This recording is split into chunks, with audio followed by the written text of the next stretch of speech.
Hello? Delhi headquarters speaking. Hello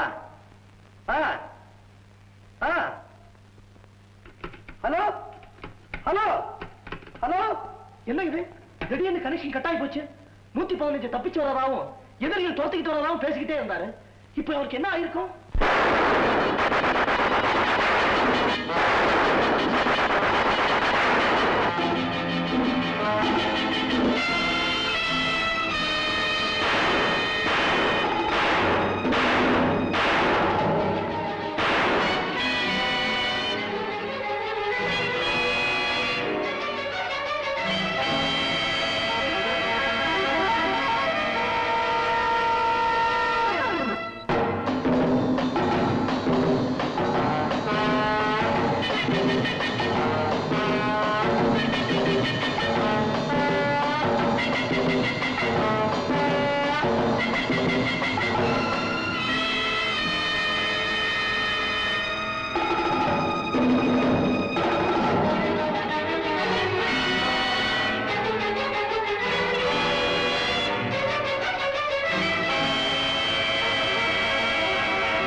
hello, 115.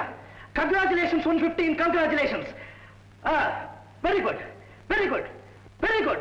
115 எதிரிகள்கிட்ட தப்பிச்சு இந்திய எல்லைக்கு வந்துட்டாரா? Very good sir, very good sir, very good.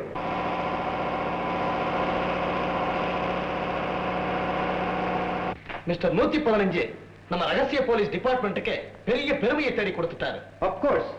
அவருடைய சேவையை பாராட்டி ஜனாதிபதி தங்க பதக்கத்துக்கு நான் ரெக்கமெண்ட் பண்ணியிருக்கேன். Very good sir, very good. Sir, 115 is coming. Is it so? Let him come. Yes sir. வாங்க mister Ramu. Congratulations, congratulations. Take your seat. Mister Ramu, நாங்கள்லாம் உங்க வரவை ரொம்ப ஆவலோடு எதிர்பார்த்துக்கிட்டு இருந்தோம். உளவாளியா பகை நாட்டுக்குள்ள நுழைஞ்சி நம்ம நாட்டுக்கு எதிராக அங்கே என்னென்ன சதித்திட்டங்கள் உருவாகுதுன்னு தெரிஞ்சுக்கிட்டு வர்றது சாதாரண காரியம் அல்ல. It is really a great achievement. இந்தியாவெங்கும் பரவலா இருக்கிற தேசவிரோத கூட்டம் தமிழகத்தை பொறுத்த வரையிலும் திருநகர் வட்டாரத்தில் இருக்குன்னு நீங்க அனுப்பிச்ச செய்தியை வச்சு நாங்க இன்வெஸ்டிகேட் பண்ணதுல ஓரளவு தடயங்கள் கிடைச்சிருக்கு. அதை டீல் பண்றதுக்கு உங்களை விட பொருத்தமா வேற யாரும் இல்லை. சோ எதிரிகளை ஒழிச்சு கட்டணுங்கிறதுக்காக உங்களை தமிழக பெரிய ரகசிய போலீஸ் அதிகாரியா நியமிக்க சொல்லி ஆர்டர்ஸ் வந்திருக்கு. இந்தாங்க, இவன் தான் நம்பிராஜன், திருநகர்ல பிரபல ஏற்றுமதி இறக்குமதி வியாபாரியான தனபால் முதலியாரோட மகன். இத பாருங்க, இவதான் கமலாதேவி, பெரிய நாட்டிய ராணி. இதோ பாருங்க, நம்பிராஜனுடைய தகப்பனார் தனபால் முதலியார் கொடுத்த பத்திரிகை விளம்பரம். Please go through it. தேவை. கலைவாணி நாடக ஆராய்ச்சி கழகத்துக்கு தலை சிறந்த கதாநாயகன் தேவை. உடனே கேட்கிற விலாசத்துக்கு தொடர்பு கொள்க. தனபால் முதலியார், வினை தீர்த்த விநாயகன் தெரு, திருநகர். ஆமா, வியாபாரிக்கு நடிகர்கள் எதுக்கு? நாடக கம்பெனி நடத்துறதா சொல்லிக்கிட்டு ஒரு கூட்டத்தையே வச்சு தீனி போட்டுக்கிட்டு இருக்காரு. அந்த கூட்டம் நாடகம் தான் நடத்துதான் பார்க்கணும். மிஸ்டர் ராமு, காரியம் வெற்றி அடைகிற வரைக்கும் நீங்க சாதாரண ஆளாத்தான் நடமாடணும். தமிழக போலீஸ் டிபார்ட்மெண்ட்டுக்கு நீங்க யாருன்னு தெரியக்கூடாது. Okay sir. ஆபத்தான கடமையில ஈடுபட்டு இருக்கிற உங்க குடும்பத்தை அரசாங்கம் தன்னுடைய குடும்பமா பாவிக்கும். உங்க தாயாருக்கும் சகோதரிக்கும் மாதம் தவறாம உங்க சம்பளம் அனுப்பப்படும். Thanks sir. உங்க உண்மையான உத்தியோகம் என்னங்கிறது உங்க குடும்பத்தாருக்கு கூட தெரிய வேண்டாம். எச்சரிக்கையா இருங்க. Yes sir. ஒரு டபுள் ரூம் வேணும். அப்படியா? பேரு? ராமு. எந்த ஊரு? திருச்சி. வாழைப்பழ வியாபாரமா? வேற யாரும் இங்க தங்க வரக்கூடாதா? என்ன விஷயமா இங்க வந்திருக்கீங்கன்னு கேக்குற வேற ஒண்ணும் இல்ல. நாடகத்துல நடிக்க தனபால் முதலியாரை பார்க்க வந்திருக்கேன். என் பர்சனாலிட்டியை பத்தி உங்க அபிப்பிராயம் என்ன? நானும் நடிக்கலாம்னு பாக்குறேன் சார். முதல்ல எனக்கு சான்ஸ் கிடைக்கட்டும், அப்புறம் உங்களுக்கு பாஸ் பண்றேன். ஏன் ஹோட்டல் முதலாளியாவே நடிக்கலாமே? ஆஹா, மறந்துடாதீங்க சார். மேனேஜர், மறந்துடாத. ரூம் கிடையாது, தயவு செய்து மன்னிச்சு. என்ன திடீர்னு முதல்ல இருக்குன்னு சொன்னீங்க, பிள்ளைங்கிறீங்க? ஆபத்தான விஷயம் சார். என்ன? தனபால் முறையார பார்க்க போறதா சொல்லிட்டு ஒருத்தன் வருவான். அவனுக்கு ரூம் கொடுக்கப்படாதுன்னு சொல்லி ஏற்கனவே மிரட்டி இருக்கான். அதைத்தான் ஞாபகப்படுத்திட்டு போறான். சார், இந்த ஹோட்டல்ல ஜன்னல் கண்ணாடி எல்லாம் புதுசா மாத்தி ஒரு வாரம் தான் ஆச்சு. சார் பணம் உங்ககிட்டே இருக்கட்டும். ஏதாவது சேதாரம் ஆச்சுன்னா நஷ்டத்துக்கு ஈடு பண்ணிட்டு மிச்சம் இருந்தா கொடுங்க. Thank you sir. ஏ பாய் சார், மேல 7ஆம் நம்பர் ரூமுக்கு இவர் அழைச்சிட்டு போப்பா. சரி சார். தேங்க்யூ.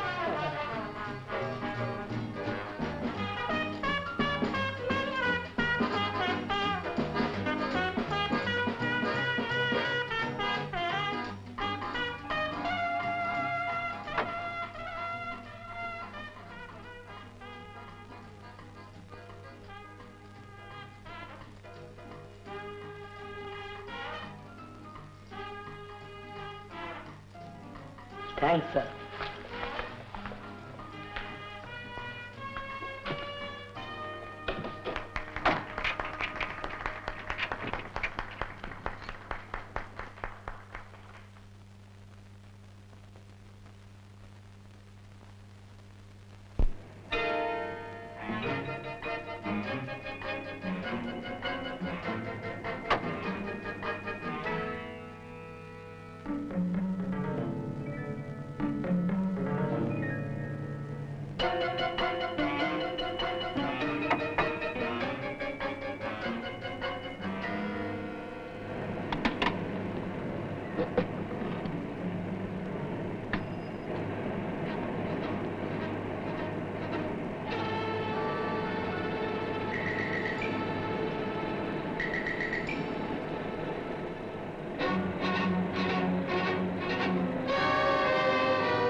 நீங்க இங்க வந்தீங்க? கொஞ்சம் இருக்குதா? எங்க போறீங்க? நீங்க கொடுத்த பணத்தை எடுத்துட்டு வரதுக்கு. உடஞ்சதுக்கு எவ்வளவு நஷ்டம் வேணுமோ அதை எடுத்துங்க. முடியாது. ஏன்? உடஞ்சது அவன் உடம்பு இல்ல.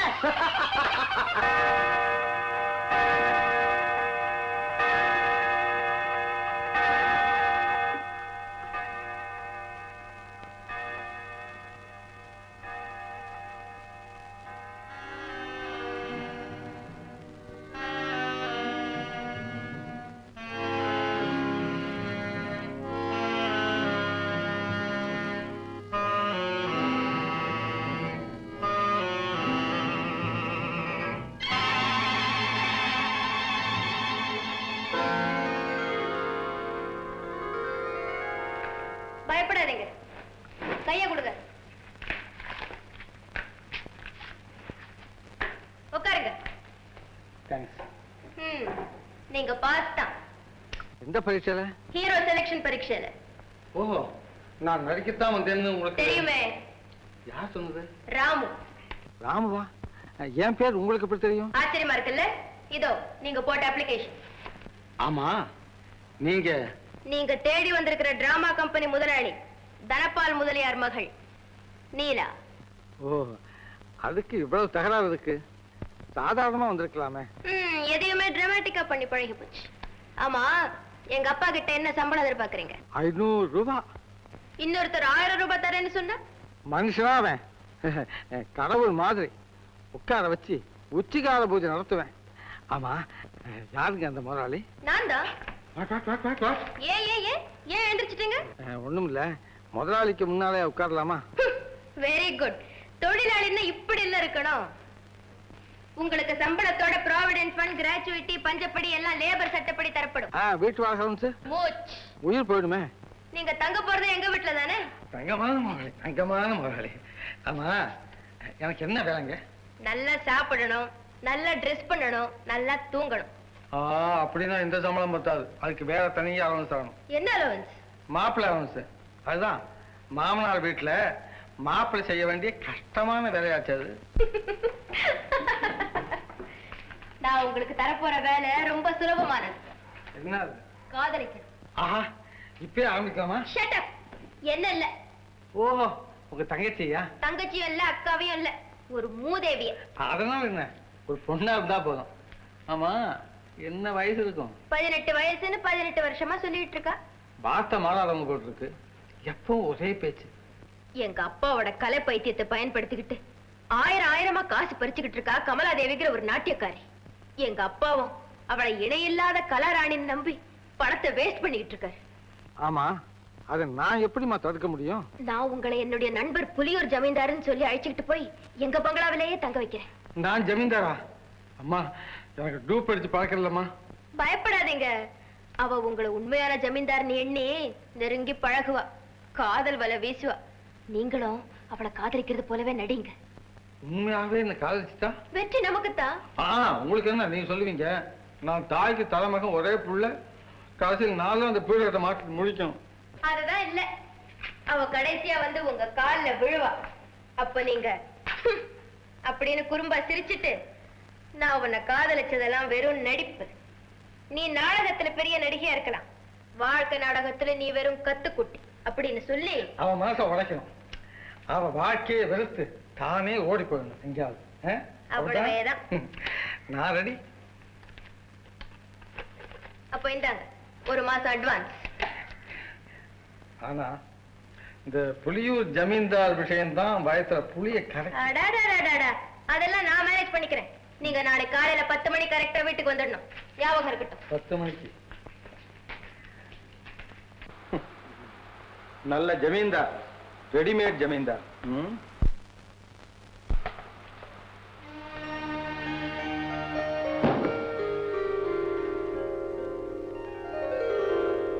தங்கச்சி,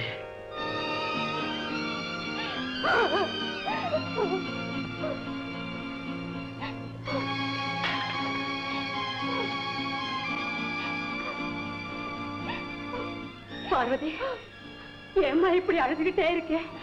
பட்டாளத்துக்கு போறவங்க செத்தா போயிடுறாங்க. என்னைக்காவது அண்ணன் திரும்பி வந்துதான் ஆகணும். அண்ணனை நினைச்சு நான் பெருமைதாம்மா அடையிறேன்.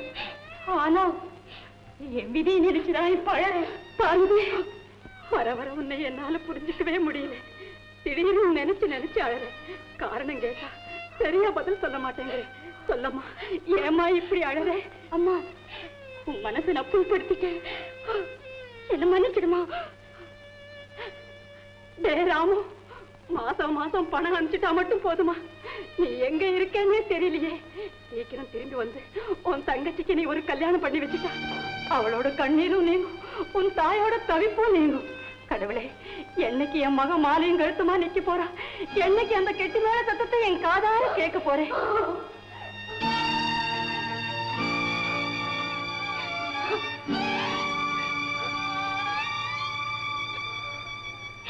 அத்தா, அத்தா.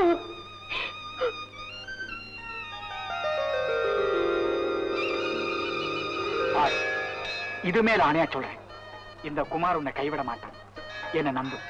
நம்பித்தானே அத்தா. இந்த ஊர் உலகத்துக்கு தெரியாம நான் உங்க மனைவியானே. ஆனா பெத்த தாய்க்கும் கூட பிறந்த அண்ணனுக்கும் கூட தெரியாம இப்படி ஒரு காரியத்தை செஞ்சிட்டதை நினைக்கும் போதுதான் வேதனையா இருக்கு. அத்தா, உங்க பெற்றோர்கிட்ட சொல்லி வெளிப்படையா நம்ம திருமணத்துக்கு சீக்கிரம் ஏற்பாடு செய்யுங்க. அதை நினைச்சு புறப்பட்டப்பதான் உடனே நான் டிரான்ஸ்பர்ல திருநகருக்கு போறேன்னு ஆர்டர் வந்திருக்கு. ஒரு பெரிய தேச துரோக கும்பலை பிடிக்க வேண்டிய பொறுப்பு எங்கிட்ட ஒப்படைக்கப்பட்டிருக்கு. நான் சென்னையில போலீஸ் தலைமை ஆபீஸ்ல வேலை செய்தவன். அந்த கும்பலுடைய ரகசியங்களை ஓரளவு அறிஞ்சவன். அதனால்தான் என்ன அனுப்புறாங்க. நான் மீற முடியுமா பாரு? நீங்க போறது நான் தடுக்கல. ஆனா பணப்பித்தும் அகங்காரமும் நிறைஞ்சவனு உங்க பெற்றோர்னு சொல்லியிருக்கீங்க.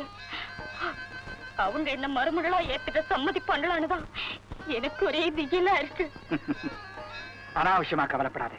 நான் டியூட்டியில சேர்ந்ததும் முதல் வேலையா லீவ் எடுத்துட்டு வந்து அவங்க கிட்ட பேசி இந்த காரியத்தை முடிச்சிடுறேன். மறந்துடாதீங்க அத்தா, என் மேல உயிரே வச்சிருக்கிற அண்ணனுடைய மானமே உங்க கையில தான் இருக்கு. பாரு, என் இணை பெரியா பள்ளித்தோழன் ராமு, அவனுக்கு ஒரு மானக்கேடு வர நான் காரணமா இருக்க மாட்டேன்.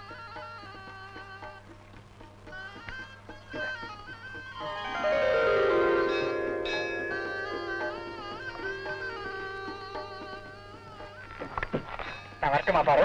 எப்போ வருவீங்க அத்தா? சீக்கிரம் வந்துடுறேன்.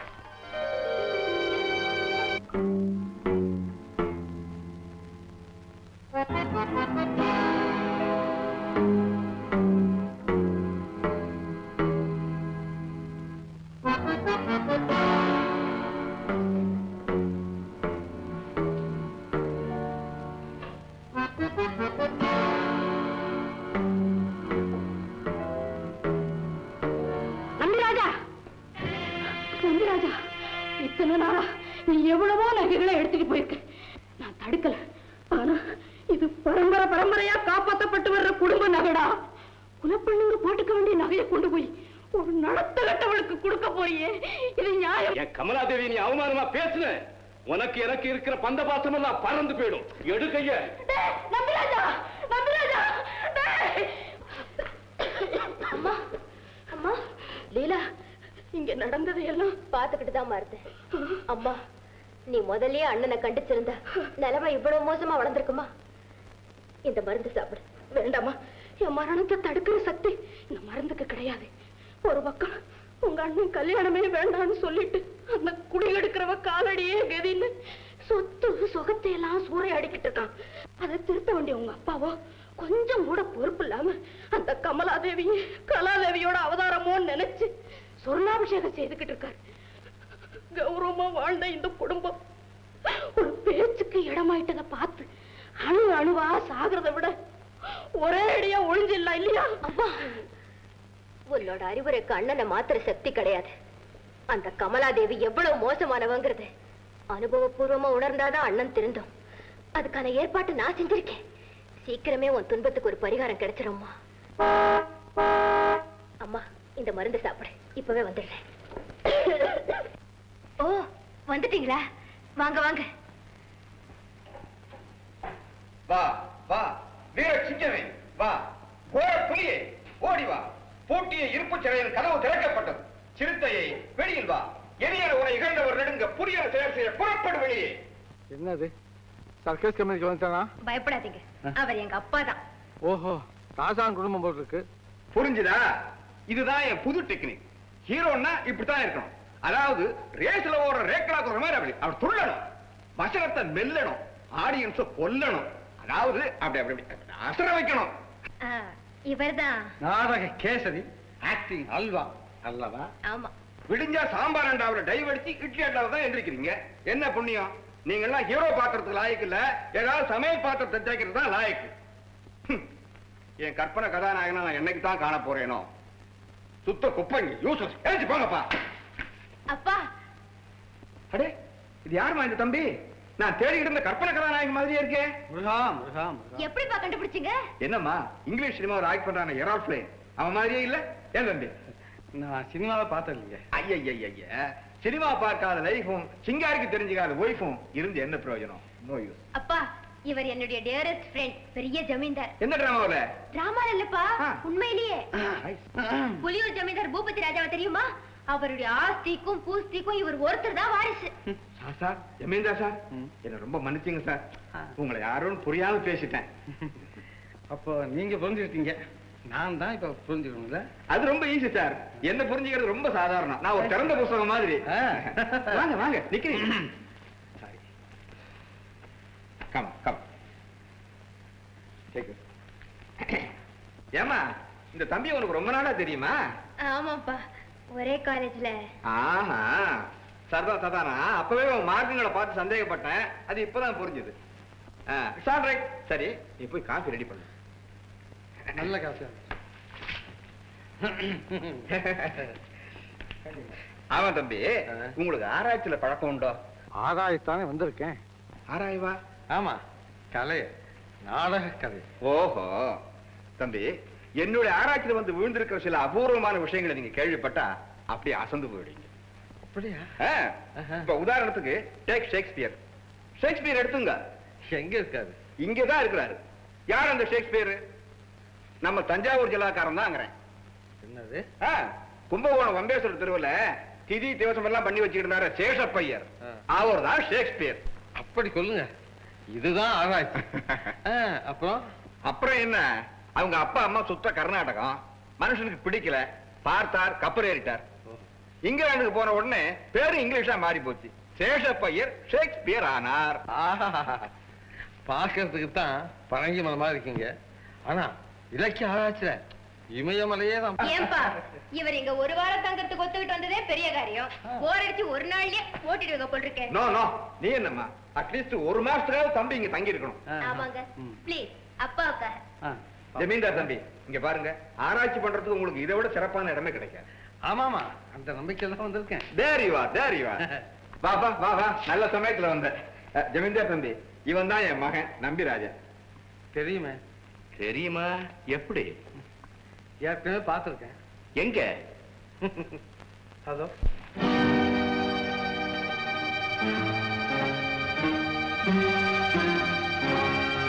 Glad to meet you. Glad to meet you.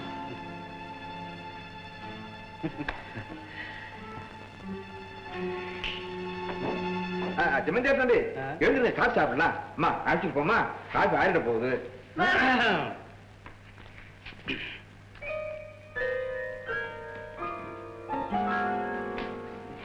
ஆஹா என்ன பொருத்தம் என்ன பொருத்தம்